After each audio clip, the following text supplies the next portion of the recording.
videu ćemo vam pokazati kako se izrađuje naš proizvod, narukvica prijateljstva.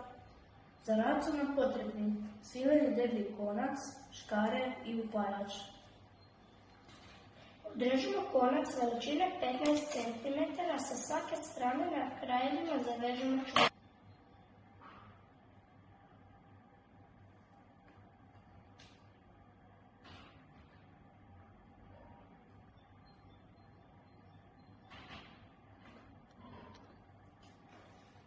Drugi konac veličine 100 cm podijelimo na dva jednaka dijela.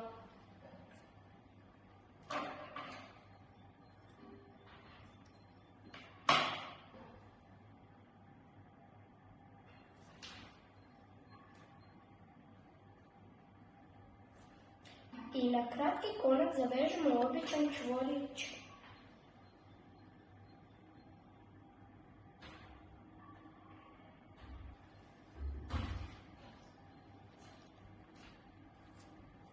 Pletemo tako da konac s desne strane stavimo preko kratkog konca.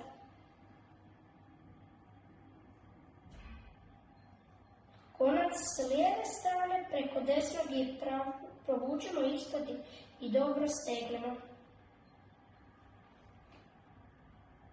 Pletemo dok se konac ne potroši. Da bismo lakše pleli, govorimo preko, ispod i kroz.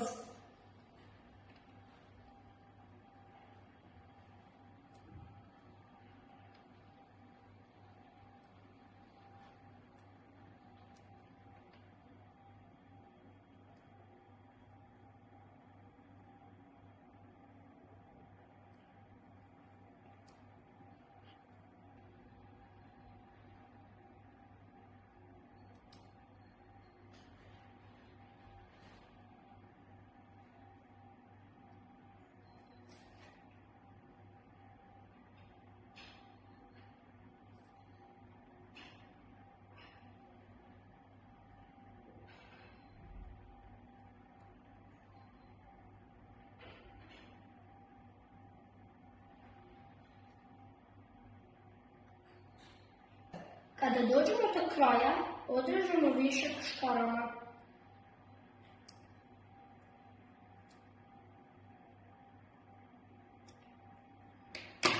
I završetak zalijepimo plamenom.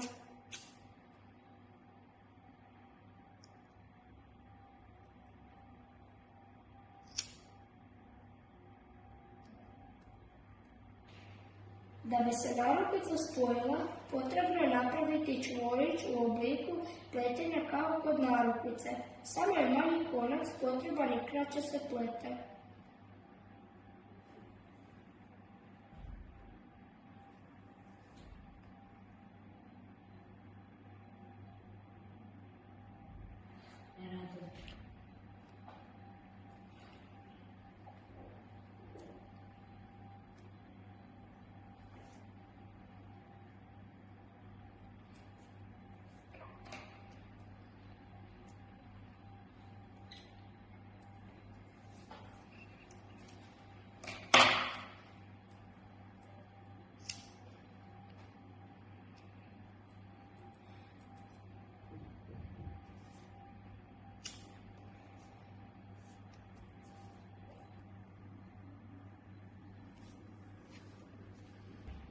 Ovo je naša narukvica prijateljstva.